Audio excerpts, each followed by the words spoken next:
Thank you, everybody. Thank you for your time. I hope you're all having a wonderful day so far, and a strong end to the month. My name's Stuart. Some of you may know me, some of you may not. I guess I have been part of the furniture at Futrli here for a while. So look, really appreciate you, I guess, allocating some time out to kind of, I guess, spectate or kind of listen in and hopefully interact and ask certain questions as we, I guess, discuss one of the most common topics, I guess, in the industry at the moment, which is, of course, educating clients on their cash flow, cash runway, cash flow management, anything which relates to the successful management of that crucial element of running a sustainable business. Now I'm joined today by a new, I guess, one of our, I guess, how long have you been a client of ours, Zander? A while, I guess, on and off. No, since before work was banished.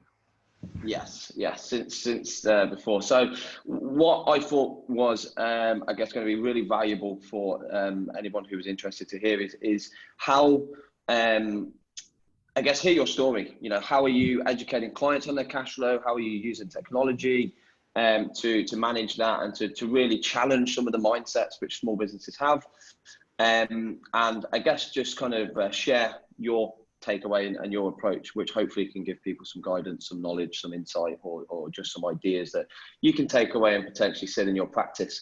Now, just as a bit of housekeeping, because it is only myself and Zander who can talk, I guess what we will do in terms of questions is please pop your questions through. If anything that gets discussed or you want to kind of pull us up on anything or kind of interject or ask the question, please just use the QA box in the Zoom panel. What we will do is I will be kind of managing that throughout the call, and towards the end we will definitely give everybody an opportunity to ask questions. So if you do pop the questions in there, don't worry if they don't necessarily get answered straight away. I absolutely will be answering them towards the back end of the call. Now, again, just a bit of an introduction. My name's Stuart Hunter, management accountant, I guess, in a previous life. Worked at Futrli for 5 years, and I guess I manage a lot of the operations, customer support, onboarding, business development, and strategy and partnerships here at the business.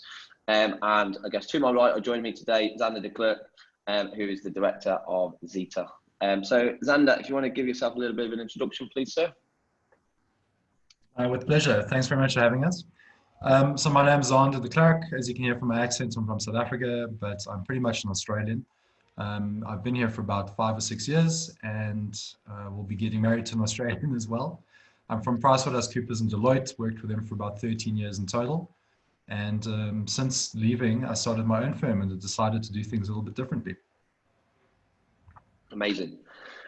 So I guess as a bit of background to kind of set the scene for everyone. So, working at some pretty respectable names there that you mentioned, I guess what prompted you to actually move out of that landscape and start Xeta? So I think at a certain point in your life or in your professional career, you start realizing that you know what you're doing, you know how to do it, and you want to do it your flavor, your way. So working in Deloitte, working in PwC, and then sort of brushing shoulders with all of our compatriots, I think being your own boss is very important. And at the same time, knowing that you can do things a little bit better without having to worry about major bureaucracy or admin was very important to me. In Deloitte, it would take us months to get anything. Even if you had a great sparking idea, it would take you months in order to get the approvals, move through the mechanisms, get all of the buy-in, make sure that everyone was appreciating what you were doing. PwC were a little bit faster than Deloitte, but I'd been with them for 8 years in different countries. So Deloitte was my next natural progression. I'd worked in audits, I'd worked in advisory, did corporate. Eventually I ended up in virtual CFO, and we were looking after companies in the stock market. And I think at a certain point, I just decided it was time to start fresh and to do something different. So I left Deloitte in, I think, January 2019. And it took me a couple of months to get up and running, but eventually we got Xeta moving in June. And in the beginning, it was dead quiet. It was tumbleweeds. So it was me walking up the streets of Sydney. I remember meeting Stuart way early. I think it was back in May or early sometime in June 2019. And it was, I think I was begging you guys for referrals at a certain point. But slowly but surely, we got traction. And after one client, you'd get two. After two, you get four. After four, you get eight. And referrals is our only way of doing real advertising. We also beg for likes on Facebook and LinkedIn like everyone else.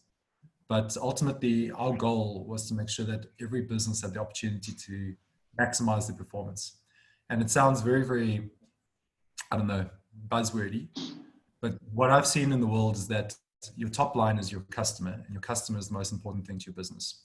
So a lot of the time we would meet physiotherapists or dentists or hairdressers or construction people that were spending 3 days doing admin and 2 days doing sales. So ultimately, I think what that coalesced into is that my goal as a business, and Xeta, our goal across Australia, is to make our clients focus on their clients and we focus on everything else.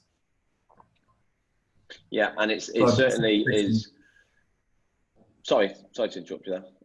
Oh no, I was just based on, I think, the bullet points on the slide. We've got now, it's taken us about a year, but we've got about 600 clients in the books. And effectively, those clients are self-perpetuating. Everyone that we work with, we do good work for, and then they introduce us to more people. So ultimately, I think the way that we do things is working. And I think just to highlight what you were talking about earlier, Stuart, Futrli it's a huge component of that. Which is fantastic to hear. One of the things that I hear of, and again, I've sat in this chair at Futrli for 5 years, but I also do come from practice. So I do know that there are massive challenges out there with small businesses' appetite for higher paid services, and the marketing of certain services, or even just attracting clients, can be one of the biggest challenges that businesses face. And again, I know from the talking to our current clients and prospective clients, people who want to use the product but maybe don't have the right portfolio of clients to begin with. It's definitely a massive challenge out there in the market. And of course, because of what's happened in the world over the last few months, businesses shutting down, cost sensitivity rising, putting your customers' needs at the very forefront of what you do and kind of working backwards from there, I guess is one of the only ways at the moment that you can continue to grow and to retain the clients that you've got. And provide a more value-based service, as it were. So obviously you've had some great growth over the last year and a bit, and then of course unexpectedly the world kind of falls over with the I guess the impact of COVID-19. So just really briefly, can you kind of share what kind of happened, how did that impact the business for you guys from March through to kind of June, July? Because I know we maybe didn't speak for a few months during that period. So just a bit of a refresh. Did you lose clients? Kind of what were you having to deal with, and I guess how is that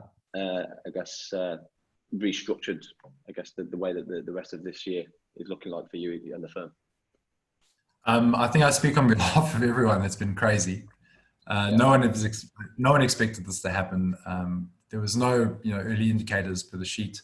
I think every now and then we take a look on Facebook or the internet and someone sent a video of, I think there was a speech back in 2017 from Obama where he was talking about the next major pandemic would be an airborne pathogen. So there were maybe hints, but no one really understood the connotations of what that would mean. I don't know if anyone actually could anticipate this, and obviously the way that the world responded has shown that no one really did anticipate it. But it was also it was a huge tipping point for the world. We have had internet and structure and capabilities and infrastructure for a long time, but no one's actually made their businesses 100% compliant with what's capable. And the agility that we required was tested when COVID hit. So I think as a surprise back, I think it was in March, really early, the government started making the announcements for what the changes would be, what the restrictions would be, how everyone would be impacted. So you could call the bushfires a very early indicator in January 2020, but that didn't force businesses to change the way that they were operating. However, then suddenly towards February, the news cycle started getting very loud and the drum started getting banged, and people started noticing and taking into account the fact that something was coming. And a lot of businesses really operate digitally. A lot of them already operate on a shared infrastructures, lots of remote teams, that kind of thing. But all of a sudden, my clients, the ones that we were doing virtual CFO work on site, would suddenly start having emergency lists detailing the different teams that would be required to work on certain days. they would start expanding the working from home capabilities. Everyone started investing in Zoom immediately. And I remember all of the memes coming out online. So it basically, if we recap this 10 years from now, we look back in history, you could feel that January, February, March, things just really accelerated to the point where April was the D-Day. April was the day where Victoria rules came out. 31st of March was the deadline for a lot of the government enforceable directives. Every single thing that could happen to us from a government perspective was put on, and immediately JobKeeper became real, JobSeeker became real, cash flow boost became real, instant asset write-off became real. All of these things became functioning and online, and everyone knew about them. And it was also a bit of a problem because you'd have things like the media, the journalists, and the rabble rousers sending out a lot of bullet points and making everyone panic and making everyone scared. So I'd say the very first thing we did was take a day off. I was in Alice Springs on a honeymoon sort of time period with the fiance, not really honeymoon, but lots of time off. And then all of a sudden COVID hit. So I had to take a day off for the traveling and the touring to phone every single client we had and let them know what to expect. How does the actual functioning of the BAS cash flow work? What is going to happen to your PAYG? What's going to happen to your GST payments? All these unknown cash flows that would suddenly creep up on them when there was no cash to pay. What was going to happen with JobKeeper? How would this affect their day-to-day running? What would they be doing now with their employee teams of 20 plus people? So we took off a day or two, we researched everything we could, and we basically calmed everyone down, gave them a view of what the future would hold, and then slowly walked them through the process of what the day-to-day runnings would look like underneath COVID terms. I think the important thing was prioritization. I think your third bullet point is really important. We were a little bit like the triage in the hospital. Some clients, the ones that were bleeding, would be the first ones on the list to deal with. But a few of them were a little bit more safe and secure, so we would deal with them a little bit later during the week. But I think the week of the 11th of March, I remember fondly in my memory, I was on holiday and I had to stop a lot of the work, a lot of the free time in order to get back to the hotel, get back on the phone, basically get through everything we could. So when that day happened, that's the most important time we could use something like Futrli. We created lots of live dashboards and we started doing things on the fly, basically helping our clients with what we knew at the time in order to give them a little bit of a viewpoint. And that comfort that we gave them became quite a good relationship builder. Knowing that when everything was on fire around you, that we could help them get a sense of security and stability. Yeah, so being forthcoming, I guess. Now, again, I don't want to kind of dwell too much on the COVID stuff because everyone on the call and everyone is going to watch this after the fact. It's kind of, we've been and gone through that, but I think being able to highlight or reflect back on what was done or what could have been done better, or what maybe didn't work as well or what worked really, really well, is going to lead into where the educational piece of how you've now used that as leverage to really grow and really, your usage of Futrli with us, has gone tenfold what it was last year because the business has grown and there's more appetite. And I think for the benefit of everyone on the call, can you just explain, when you started to do the triaging, you're doing the dashboard, you're giving your clients the visibility or the peace of mind, as it were.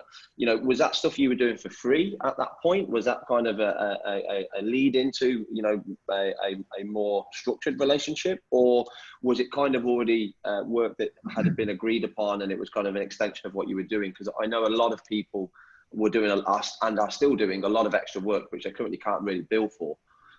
So really keen to just understand exactly how you've managed the commercial side of things. Stuart, you raise a very good point, and I have to actually apologize. I realize the fact that we hammer on COVID so much is important because it was such a life changer. And going through it, if I go straight into how we started approaching from a business perspective, we price all of the work that we do as a single fixed fee service, which means that it's effectively a bit of a retainer. Because we use tools like Futrli, we don't have the labor cost when it comes to extra hours. And because we use something as sophisticated as Futrli, it means that when we do this extra work, there's no marginal cost from our side.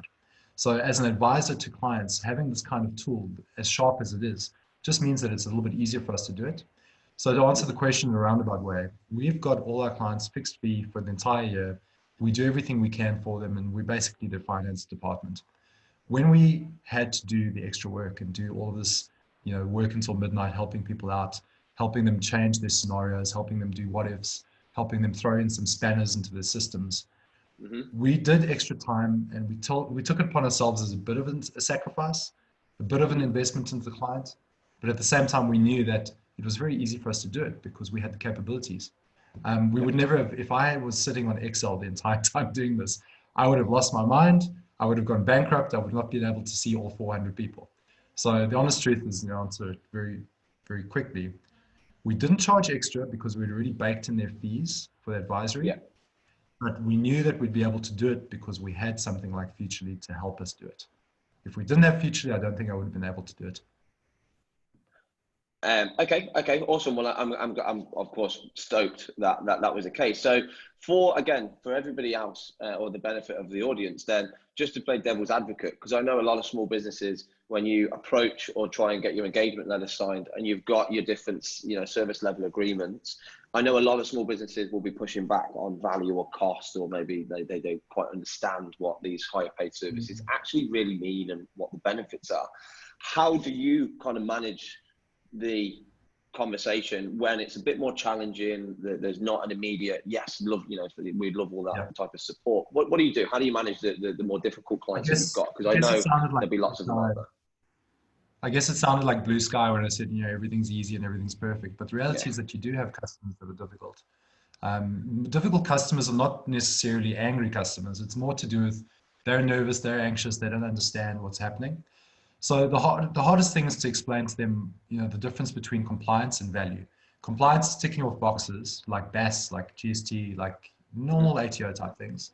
But value is the kind of service that you bring them that is important to the business, that they would not just have to do. It's something that they have to choose to do. A lot of people like to focus on pain points. Pain points isn't necessarily the best thing to do. To make a customer feel pain, I don't think makes them change their choices in a positive way. What I like to do is talk about, with the right value, your opportunities are greater, your decisions are stronger, and you have more options. And that means that we will take extra time as advisors to work out what you need the most to help you make better decisions based on the information you have, and to do the research that you need to be done in order to assist you going forward. So it is a difficult discussion. It's a sit-down meeting with the person to say, right now, the current level of service you're receiving keeps you compliant with the requirements for operating. That's accounting, bookkeeping, tax, payroll, whatever it might be. However, in order for you to actually increase and elevate your business, we're going to have to put more effort into it. And that more effort is going to be advisory. And advisory means we're going to have to do research on our side, and that takes time. Time is money, as you know, and it's very important that we take the right amount of time to get you the answers that you need. It's very difficult, but when you give it to them in a way that helps them understand that there is benefit, and that benefit's going to be stability, opportunity, understanding. I think a lot of people are a little bit more, it's easier to get them across the line. Yeah. Okay. Which is why I've kind of moved on to your next slides. Now, these are the slides that you sent to me as part of today's webinar, and I've had a read through it, and I think it's a really, really amazing stuff that's being done here. But it's also really simple, what I wanted to ask you is in relation to kind of this initial setup. So starting with a purpose, you've said there that it's about accountability. It's about sitting down with a client, having a conversation about, here's the things that we need to do to keep you compliant, but that's not actually the end of what we can do. What we would like to do is understand your goals, your ambitions, figure out what's stopping you from achieving those, and then starts to build a bit of a plan of attack.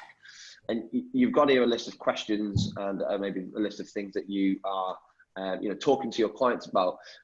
How do you actually introduce this kind of conversation, or how do you start? Do you have like a questionnaire type template, or is there a standard workflow that you use?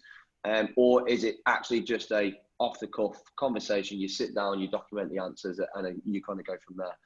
Because I know one thing that, again, from speaking with lots of firms around the country, some businesses struggle because they don't maybe have structure, or maybe huge amounts of experience in the kind of senior client-facing members of staff to be able to start or have the time or the ability to actually create the kind of work or the conversation. So I'm curious to know how you've managed to do it, I guess, so well on scale. I think it's horses for courses. Every client's different. As you get to know your client, you know exactly what they like and what they expect. A lot of the times before we sit with them, we tell them straight, this is going to be, it's going to be rough. It's going to be difficult because I'm going to ask stupid questions from my perspective. And those stupid questions might actually be the ones that break the camel's back, because a lot of people, they create assumptions when it comes to any type of analytic. And in the world of auditing, assumptions are the very first thing you attack as an auditor. So the good thing is that we're not auditing our clients. We're trying to help them. We use, you were saying devil's advocate, we use difficult questions to play devil's advocate to test the efficacy of the actual cash flow or the analytic that we're trying to do. A lot of the time, I meet clients that have gone completely over the top with the analytics, in the sense that they don't actually know what the questions are that they're trying to answer, but they've made a really complicated technical Excel file with 17,000 different sheets. They call it a 3-dimensional, 5-dimensional model because it's pulling something from here, something from here, something from there, and ultimately it falls under its own weight. We believe very strongly in Occam's razor. The simplest explanation is most probably the best. So our very first start, especially when it comes to cash flow, is, you know, what's your daily inflow and outflow? What's the day-to-day look like? How does breathing for your company feel? Another one would be, you know, the cash flow that we're trying to create, or the model that we're trying to create with clients. It is an ad hoc conversation. It's a very simple one. You sit down and you say, what are we trying to achieve? As time goes by, we can move it into a more structured format. We do have some, I'd say, operating templates, but the template, it sort of loses its value when you realize that every customer is different. I have a portfolio of, you know, medical customers and recruitment type customers and hair and beauty customers and construction customers. But within each one of those portfolios, construction customer A is very different to construction customer B, which is very different to construction customer C. So working with them on a structured manner means that we have to have a starting point that is equal, but ultimately by the time we get to 3 or 4 questions down, every one of them is going to have a different approach for doing things. Yeah. So to your point, it is very different. I would say a golden rule for everyone is you have to understand your customer and the industry. Before you can do anything, you have to have a basis of where they are. And I think it starts with, you know, as we said, starting with the purpose. We want to know, why are we doing what we're doing? There's a guy called Simon Sinek, and he wrote a book years ago called The Purpose of Why, or The Importance of Why, something like that. And I think it's very important because every effort we put into something has to have a result that's coming out of it. And we drive ourselves on, why are we doing this? Why are we doing a cash runway? Why are we looking at the next 3 months to 6 months? Why is the customer wanting to see 5 years worth of cash flows if the business has only been around for 6 months? We ask why before we do anything else. So I think ultimately it just comes down to, 1, understand your customer first, and 2, tailor it to match their expectations, but question what they're doing in order to make it straightforward. Yeah, yeah. And I think definitely, you know, being strong during challenging conversations to push back and to challenge the mindset or the goals, or, you know, and I think you said here, you know, creating a baseline, making it realistic. If they are unrealistic ambitions coming out, you know, enjoying those conversations, being able to actually, you know, take a step back and, you know, kind of be more realistic with some of the opportunities. Now, not all businesses do have huge amounts of historical data. You know, you said that at PwC and Deloitte, you were kind of in the startup world, and at Xeta, you're also managing small businesses who maybe don't have huge amounts of historical information. Again, for the purpose of the benefit of everyone, what do you do in those situations? Because using last year's data as a basis, of course, is where most businesses are going to look anyway, whether they, you know, they're engaging with their accountant in advisory or management accounts, whatever label you want to put on it. They're probably going to be using last year's as their basis anyway, in a more of an ad hoc and a basic way. So if you've got the data, it's good. But if you don't have it, typically, you know, how would you kind of create a baseline for a kind of starter or a small business, or you know, a client who maybe has been disengaged in these types of things historically? That's a very uncomfortable and difficult question to answer. It's hard. I think the honest truth is it's difficult. Yeah. I mean, off the top of my head, I mean, I hope I don't get this wrong and I don't get booted from the call, but it's difficult. When you've got a brand new customer that's been going for 3 or 4 months, 3 or 4 months is fine. We can work out, give us an example of a good month, and we can do a few little pro forma changes to say, underneath normal trading conditions, this is what the month looks like. Here's day 1, here's day 30. When you've got a company that's been going for 5 years, I think it's a little bit easier because you could average it out and you could get yourself a snapshot of what looks good. For Xeta alone, I mean, when we first started, I had 4 or 5 months of nothing. So my normal operating procedures were 0 income, 0 expenses, 0 profit.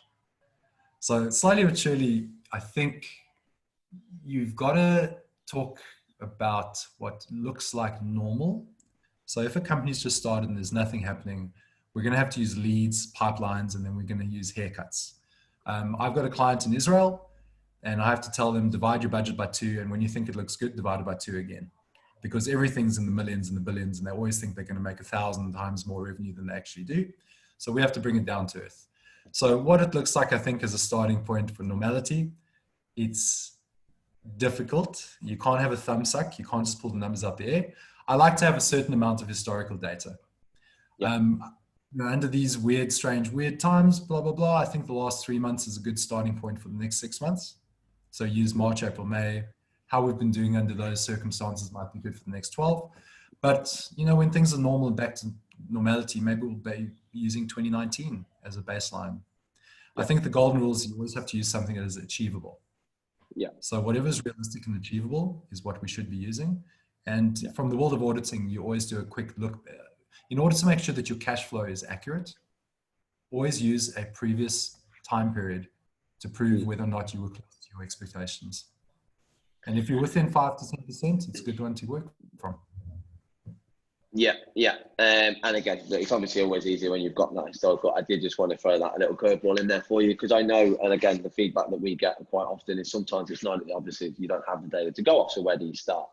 And also, industry benchmarking is a good lead indicator as well, if you can kind of, if you've got access to the right information. Damn it, I should have said that. I mean, look, but with benchmarking data, it's only as good as the sample size, right? So, and the legitimacy of the sample size. So, it's a good indicator, but it's certainly not always 100% reliable. Now, on reliability, cash flows and financials and projections, they're only as good as the data that supports it. And of course, one of the biggest challenges is the fact that small businesses, not so much medium businesses, but small businesses who make up the crux of the economy, they are not reconciling their banks regularly. They are not making sure that invoices and bills are done diligently. Some businesses still don't even use cloud data with bank feeds like Xero and QuickBooks and MYOB. So, what do you do, and how do you kind of challenge or educate your clients about the importance of that daily reconciliation, or at least every other day or weekly, to make sure that the numbers are, kind of being kept up to date on a more proactive basis, rather than once a month and then smashing through the transactions, because you always then have that kind of lag. What do you do in that situation? We, in a professional capacity, have a policy of being the disappointed father. We are just disappointed that we're not receiving these documents like we should be. And we take that tone in a very funny way with our clients, but more importantly, we've got sophisticated systems. I'm sure everyone here has heard of Receipt Bank. We use Xero, MYOB, QuickBooks. We're actually agnostic to the tool. But ultimately, we like to, on a day-to-day basis, export and flush all information that's been received from our customers, put them straight into the accounts, and then we reconcile on a day-to-day basis. It's a policy, almost like it's a standard operating procedure for us. We always clear the decks every day, because we do a daily sync for our performance dashboards in Futrli, which means that if the information in the accounting system isn't done, then the Futrli dashboard's not updated. So I think for us, it's a discipline. It's like waking up in the morning and doing your 10 push-ups. We have to do it. If we don't do it, then we're not functioning properly. When it comes to clients that are a little bit difficult, we try to avoid working with them in the first place. We tell them up front that we will chase them down for everything. And we tell them up front that the admin is what we thrive on. We want the admin so that they can focus on customers. When that admin slows down, it means everything falls down behind it. If you're not getting your receipts, your invoices, if you're not getting all of the cash flow data, you're not going to be able to do your best. You're not going to be able to close the month end. You're not going to be able to do the year end. We don't allow spend money transactions, which are basic blank transactions within the bank statements. We only put things through bills to pay or through accounts payable ledgers. So that means that we always know who our suppliers are. We know exactly when things were paid and when they weren't paid. And we know exactly which users aren't, keeping up to date with their documentation. And it's a lot of discipline, but the honest truth is, without that discipline, we won't be able to give you an accurate cash flow runway. Yeah. We won't be able to tell you what your VAS is. We won't be able to claim back your GST for you. And the stuff is all integrated. So ultimately, if you think about an accounting system, I find, and everyone already knows, the bank statement is the truth. And if we don't have the bank statements matched all the way up to the analytics, it means that there's a gap in the system. And that's where we have to focus our energy. Yeah, and with regards to tools like Receipt Bank, which you've just mentioned there, and I'm sure everyone in the audience has seen the fact that we've just announced a partnership with Receipt Bank, because we know that without clean data, then the analytics and the cash flows, they can be out, and you can be making bad decisions because the data just isn't as clean as it should be.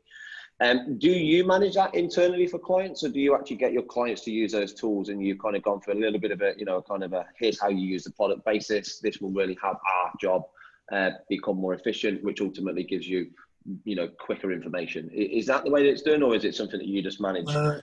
It's a very good, very, very, very good question. So at Xeta,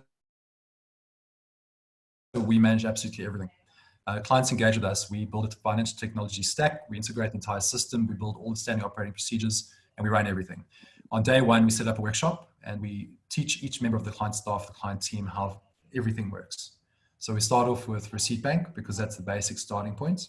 We set up accounts for everyone. We manage all of the accounts, and on a day-to-day basis, we're processing, chasing down missing documents, looking after people's accounts, and integrating it. I'm very pleased that Futrli joined up with Receipt Bank, because we're partners with both, and it's quite nice knowing that you guys are now integrated, because we understand that the starting point of everything is that initial original data. And eventually it gets to the point where everyone is so well trained from a client side that we're no longer chasing anything down. Yeah, and I know similar to the zero conversion, right, for practices. So everyone here, who's on the call has probably got clients on zero. To go through that migration process of moving data from old tools to zero was painful. It wasn't enjoyable. All of these things are difficult to manage, especially at scale if you've got lots of clients, lots of data, lots of moving. But once you kind of go through the process and you've gone through the difficult training period or the adjustment to processes, the grass often is, often greener, in the sense that you've got now quicker and more efficient ways to manage a process which historically was very admin heavy. With implementing tools like that, changing bookkeeping processes, having automation through the data, it is going to be a difficult conversation to have with a client. But the stats prove that if you are successful in challenging the mindset of a client who's not interested, doesn't care, just wants you to tick the boxes from a compliance perspective, if you can push back, then actually the work that will inevitably come off the back of that, because there's less to do in looking at the retrospective, you can then start to introduce, in theory, of course, in terms of the actual admin. That's true. I mean, I don't want to give away too much of our competitive advantage, but the fact is extra clients do not create marginal cost. Our structures are so built up, and we've created such a nice integration between everything, and everything plays well together. It means that every new client, the onboarding is a process that takes a couple of weeks, but once it's up and running, there's no new expense. Yeah. And a beautiful example is Futrli. I mean, we've set up amazing boards, dashboards, live analytics, and reports. And because of your bulk edit for organizations, I can iterate a brand new set of analytics in, 6 minutes. Yeah. It's very quick. It's very quick.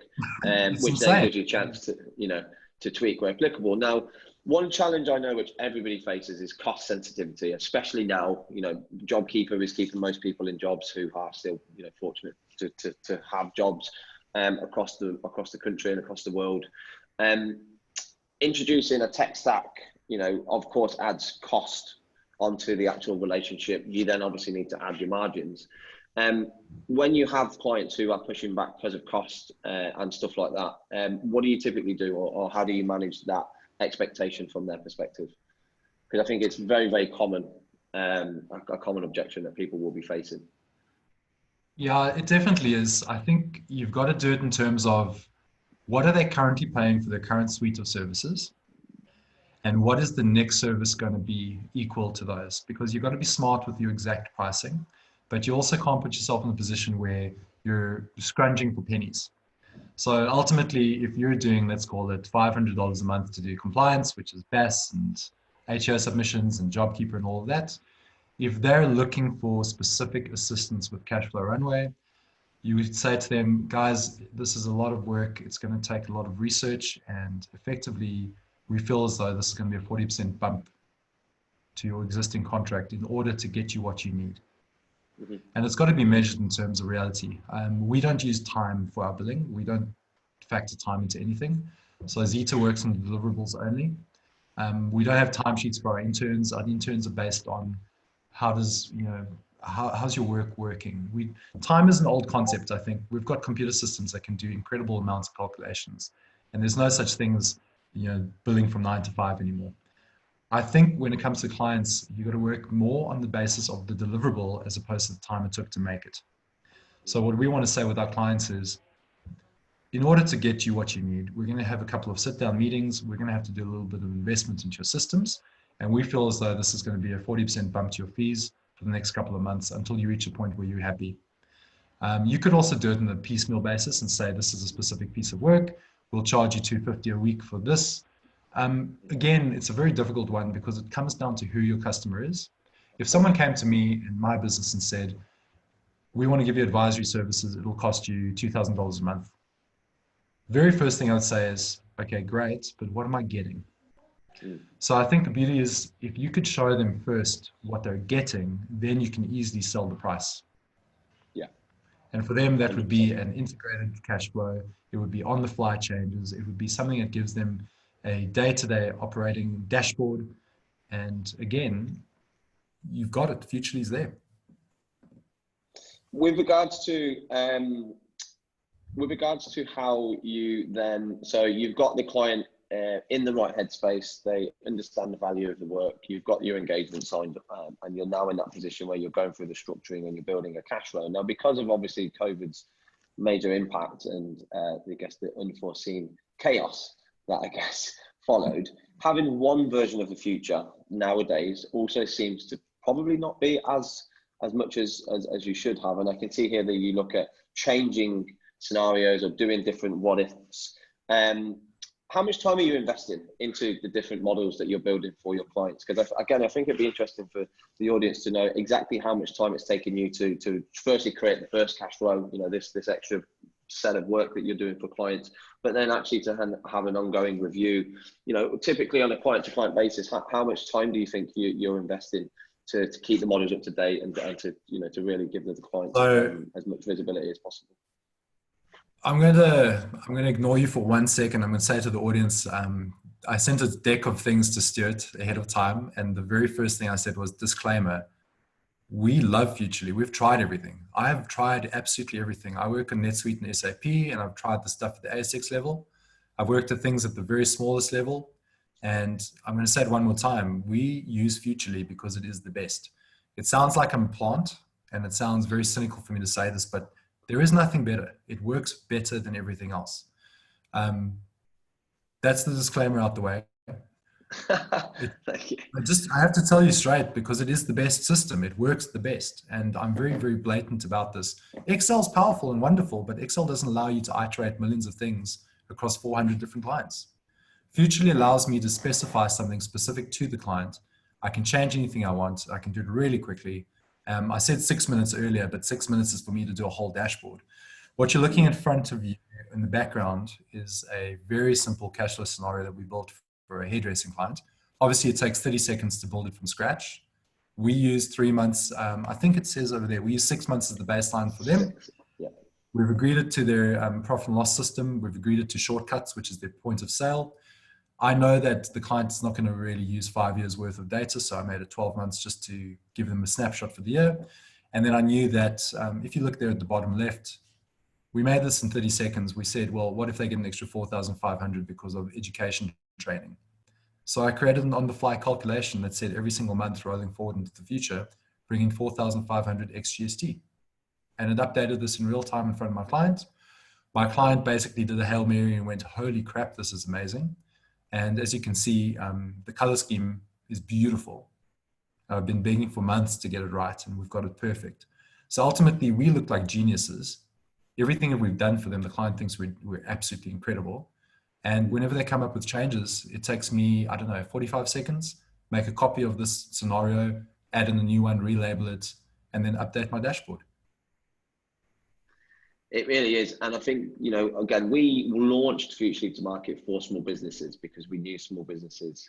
You know, I found Hannah ran a pub, weekly forecasting herself in spreadsheets. So all the things we've discussed today about the time-consuming nature, the reactive nature, you know, the product was initially designed for small businesses, and can't stress enough how well it was received. And I guess, you know, the fact that you are, I guess, you know, really promoting the wow factor that I guess it's enabled you to introduce to your clients in a branded way, which, as you said, really sets you apart from your competition, you know, I guess, and the fact that you're sharing some of this today is obviously admirable, because it works. And at the end of the day, the small business is the one who's kind of getting the better service off the back end of it. From your perspective internally, it's a, you know, it's a more efficient way to do a job which you were already doing, I guess. So the cost. Yeah, I'm going against my own self-interest by revealing to everyone else that we use Futrli, because honestly, I'd love to say to everyone, no, this is all our own stuff. I don't want other people using this. I don't want people competing with me. But the reality is that Futrli has made it very exciting for us to do advisory. We weren't using the cash flow forecast as much as we should have until, call it March. And then all of a sudden, this became gangbusters. Now, thank you. And I said, I'm extremely glad that your experience with us has you know, continued to grow, because it's, as you said, it certainly wasn't there immediately when you were growing your practice and didn't have the clients.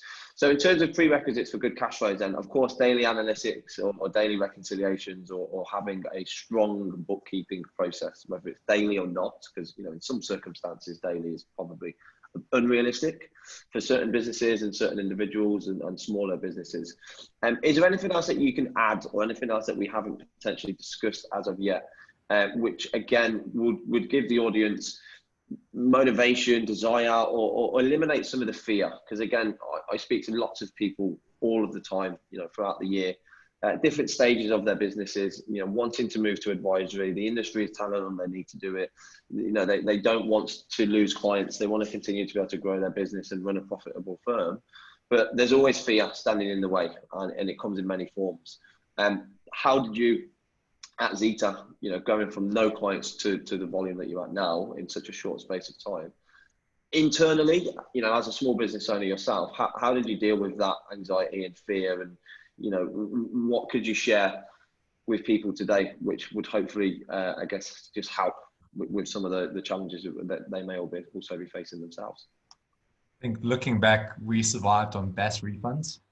Every single quarter was a happy day because we get the GST refunded from all of the costs that we'd expended over the last 3 months. In the beginning, it was really, really difficult. Slowly but surely, I mean, we invested in our systems to start with. I was using Futrli for about 3 or 4 months before I actually had a customer. And for every pitch that I was doing, I would create a fake company within Xero based on what I expected their company to look like. I remember very famously, there's a physiotherapist in Chatswood that I was trying to pitch for their work. So I built an entire profit and loss for 24 months. I built the balance sheet. I created tracking categories for each doctor that I could find on their website. And I built a huge report in Futrli. Beautiful colors, great visualizations, big documentation. And I printed it all out and I made a live dashboard and I sent it to them. And the best thing is that they said, oh my God, how did you get into our system? So using Futrli, it was really easy to get it there. So once we'd taken the plunge of investing in ourselves, we had to do a lot of time on the advisory certification. We built and spent a lot of time building dashboards and understanding how it worked, to the point where it became like playing a guitar in public. It's easy to practice at home, but to sit in front of the client, to have a big screen, to be able to do this stuff live, we won clients over because we showed them these visualizations and dashboards. And we got them to the point where they were very comfortable knowing that we knew what was going on, because we could dive into the analytics and go straight into Xero afterwards and match directly to the items.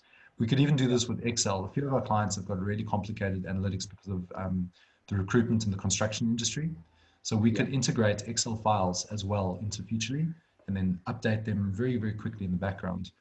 When it comes to fear, I think the very biggest fear we had was do we invest in a tool for something that we can't sell immediately? The first thing to sell for us was always the accounting and the bookkeeping. But Futrli was the cherry on the top. Futrli closes, it's the bow on the present on the cake. It's everything that we needed to close that circle. So for me, it was a little bit of a leap of faith. I would say the biggest fear is not knowing whether or not the next client's going to come. But if you work it out, I mean, the price for a client is it's about $60 or less. From my viewpoint, when we got our very first client, it was a no-brainer. Immediately jumping into the highest level that we could. So ultimately, I mean, it's very difficult because today where we are versus where we were then, I would say the biggest thing I had was the leap of faith. Yeah. Yeah. Which it definitely feels like as a small business owner, you're out there searching for tech.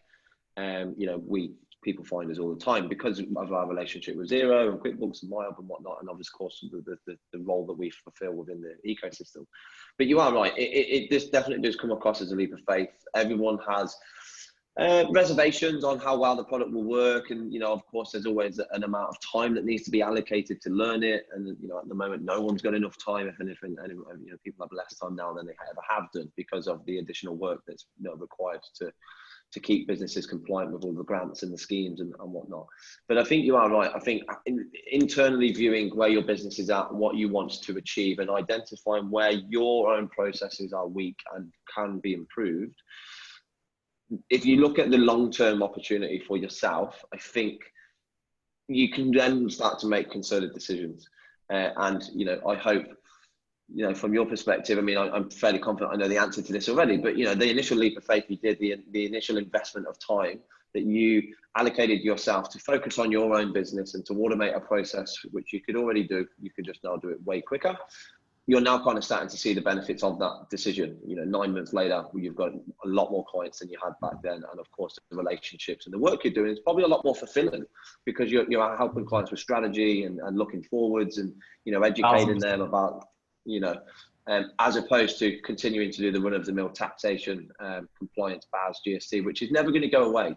But the more you can automate that through other systems, of course, then that frees up capacity for you to be able to do in this more, the more rewarding and the better work with the client ultimately is going to get more experience and value from your services by helping them with that view to the future. Sorry to interrupt you, but the funniest thing is that those clients that we helped were the ones that got us more clients. Yeah. How is that process for you? Do you have obviously it's word of mouth referrals, but do you have incentives for clients? Do you incentivize them to actually spread the message, or is it genuine? Yeah. No, it's interesting though, because we don't do it. We don't ever incentivize our clients, but we always consider it and talk about it. Why wouldn't you want to build advocacy for the services that you provide if people are enjoying it? But I'm just curious to know, because again, I get asked all the time how to drive more business to accountancy firms, and I would always say a really good service is going to get talked about. Mm-hmm. It's 100% referral fees. We get a lot of clients. We tell them straight, anyone that you introduce us to, you get 10% of their fees for life. So we build it into our contracts. Everything we do, we know that someone's going to talk to them and talk to them and talk to them. I mean, in the last week or two, we've received an extra construction company, an extra hairdressing client, another recruiter. So all of the recruiters know other recruiters. And first and foremost, they don't want to share us with them. But then eventually they do, because the guy will complain and say, oh, my bookkeeper's not doing the right, or my tax agent's not doing the right thing, or my virtual CFO is not doing the right thing. And we'll get that from them. And then we show off what we have with stuff like Futrli and Receipt Bank and Xero and everything else. It's the hardest part is scaling up with our own internal team, being able to take on all the extra work. That's the biggest challenge we've had in the month of May, June, July. Yeah. And again, it sounds like I'm a broken record, but how do I scale up when I've got to do an extra 400, analytics? I can't buy 3 or 4 business analysts. It's going to waste their time and my time, and I won't be able to afford them in the short term. So when you have something that can iterate things as quickly as Futrli, it makes life very easy. We've got a question from Ben Caruso. Yeah, I was just trying to find the I'll just read it out for you quickly. From an accountant's point of view, We can visualize 1 year to another because it's part of our training. But your client may not understand any tips. All right, your client may not understand. So any tips in bridging that gap. All right, so Ben, I think one of the hardest things for me is working with people who use Macintoshes. Stuart is one of them. And I find, generally speaking, most of the people at Apple, they don't like Excel. And a lot of my clients are very creative industry people. We've got a few artists. We've got a guy in Brisbane that is huge in portraits and doing club, designs and things for all of the different sports clubs in Queensland and Western Australia. He cannot stand maths. He cannot stand Excel. He hates billing. He hates doing anything to do with money because he wants to focus on art. But he also wants to pay the rent. So we've had to have a few sit-down meetings where we have a long coffee and then next thing is a beer. And we let him know the importance of GST and the fact that he has to pay the government for what he earns. And we've had to teach him that even though you're making a lot of money in your bank account, we have to account for it. So he came to us in the beginning. We helped him spin up his business. We helped him set up a rental. We helped to organize all of the things for his office and basically put the reins on. So when it comes to visualizing year to year, his specific industry is not seasonal because people, no one normally just goes out and says, I want a portrait done of myself. But he's got a niche in the market, and most of the big sports clubs in Brisbane and in Perth, they want to make these nice, fancy portraits of their team members. So every single season, more people come in and more portraits get done. So for him, we could basically sit him down and say, Chris, every year you're going to get, let's call it 40 new team members that are coming in, and the old ones are going out. We need to know that you're going to be doing 3 or 4 different products each month. You're going to be charging, we'll call it $400, $500 per picture. We're going to design it into a pipeline, and we're going to say, this is what we expect you to do over time. We'll build that into an expectation that says that every month you're going to be drawing or painting 4 or 5 different pictures. You're going to be selling some of your licensed mugs and coffee mugs and t-shirts. We want to build it so that we can basically pretend what's going to happen in the future. And now we're going to lock it down into a piece of paper and build into a system. And then when you actually perform these things in real life, we're going to go, what did your plan say versus what you actually did? So for him, it's a bit of a bridge, as you say. But for other people, they're a little bit more au fait with finance. So it's easier to work it out when you can give them something tangible in their hands, which is why I like spinning things out of the reports quite quickly.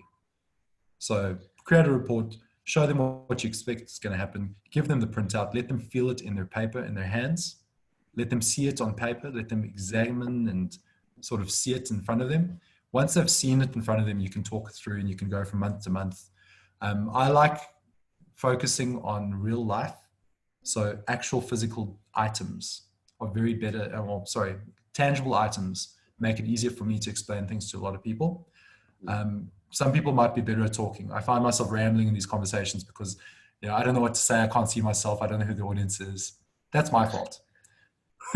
But I like tangible things. So when it comes to a person that can't visualize accounting, I like to show it to them and talk them through it. And I think that's a key point. I think when I first started this job at Futrli, someone made an analogy to me about how they offer advisory services, and they said, think about like buying a car. If you walk into a showroom, whilst everything might look great, in theory, you want to drive it, you want to sit in it, you want to have a go. It's the tangible nature of the purchase that you're potentially looking to make. Trying to educate someone about some additional services or how they're going to plan to improve or grow or fix their business depending on the circumstances, kind of the same. You have to give them something that they can touch, that they can read across, even if they potentially don't pay much attention to the reports that you currently give them from a compliance perspective. If it's the conversation is about, well, let's have a look at where you're at and where you want to go, and then you kind of give them some form of plan, albeit at a high level initially to start the conversation. I think that is really where the power of all of this kind of cloud technology really comes to fruition. Stuart, you brought up something incredible that we haven't actually focused on yet. Okay. So Ben, you're talking about visualizing year to year. And we're talking about compliance. Now, the problem is that every time a person dumps a P&L or a balance sheet from a system, even if it's a P&L with 24 months, 12 months, whatever the comparatives are, you end up with a massive sheet with incredible amounts of lines and lots of numbers. And those matrices of data are very powerful for people who speak accounting and understand data.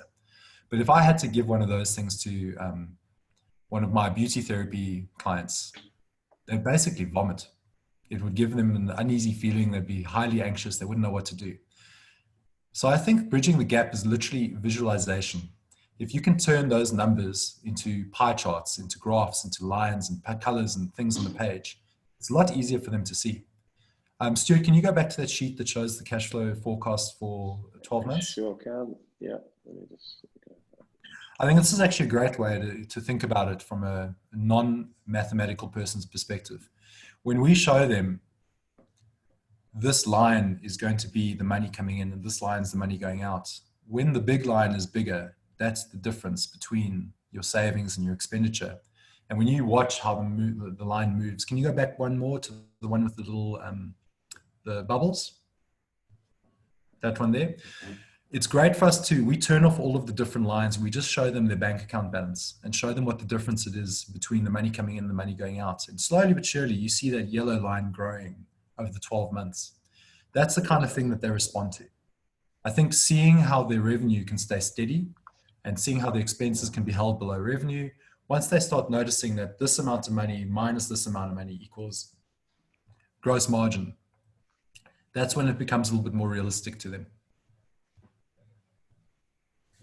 And that's it. And if you can see it, you can do something about it. And again, I think there was a piece at one of the road shows or one of the exhibitions last year. A keynote speaker, I forget the lady's name, but she talked all about visualization and the accountability. And again, if you're showing your client, you're listening to their desires, their problems, their ambitions, and you've got something to talk across, it's a lot easier for you to challenge mindset, attitude, and to really start to push and grow, and you leverage on your own expertise to give them the best advice possible, and of course be able to upskill them and educate them and take them on that journey as you are on the journey with them yourselves.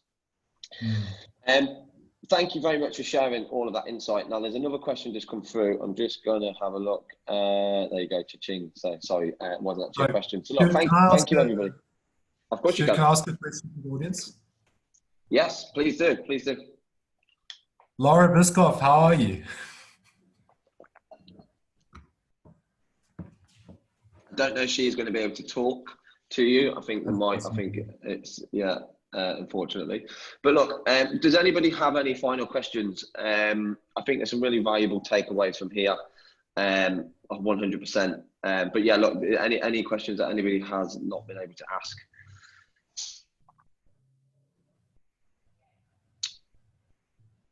Zander, from you, I guess, final takeaways or I guess any advice that you could give anybody who I guess has yet to kind of commit or to kind of work towards changing their service offering. Again, I say that because I speak to a lot of people who have, I guess, some surface level desires, but in terms of being able to lock down a time when they want to actually look at their own business and make these changes, that's kind of a little bit more difficult for them to manage due to current workload. So if there's anything that you could share, 3 tips or anything you've learned over the past 9 months before, during and after COVID, as a final takeaway? I would definitely say with your current client base, they will appreciate you more when you bring them insights into the future as opposed to just looking backwards and doing compliance.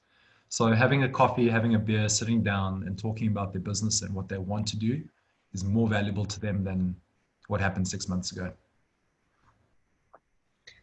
Is there a particular time when you think that conversation should be had? Is it around compliance, when you are due to catch up with them for other reasons, or do you feel like it should just be done ASAP if it hasn't been done already? You've got to change the way that they look at you. If they look at you as though you're the school teacher that's there to collect their homework, they're going to be a little bit resentful. But if you present it in a new way, brand new email, brand new phone call, brand new lunch, sit them down and have a nice positive conversation, they see a different side to you as well, because now you're a strategist, you're no longer a compliance person. As a strategist, they want to know, what are your ideas for their business? Will you bring something new that they haven't considered before? That's what they're looking for. They're looking for ideas. There's an incredible amount of people that are getting business coaching online. It makes me very uncomfortable because it's weird hearing that someone is, $50 a month, let's do a Zoom call and I'll coach you how to do your business. I think you're in a better position as their accountant, as their advisor, as their, I don't know, CFO, to bring them good, strong advice as opposed to fleeting, non-tangible, non-realistic stuff. Yeah. And I remember from years ago, PwC taught us a famous equation called the trust equation. Trust is a component of time, relationship, and delivery. Is there any resources that you could point people to go to understand that a little bit more? Because I think that's definitely a really interesting takeaway. You know, well, I don't want you to go to PwC. I want their business, so come to me. But ultimately, I think basically it's one of those things that you don't write down and put on the internet for free. But you know, your relationship is something you develop over time, and you've got to like your client. I love our clients, and our clients love us, and that relationship is what makes it so good. Delivery is just a component of quality. You've got to make sure that what you're promising is what you're giving.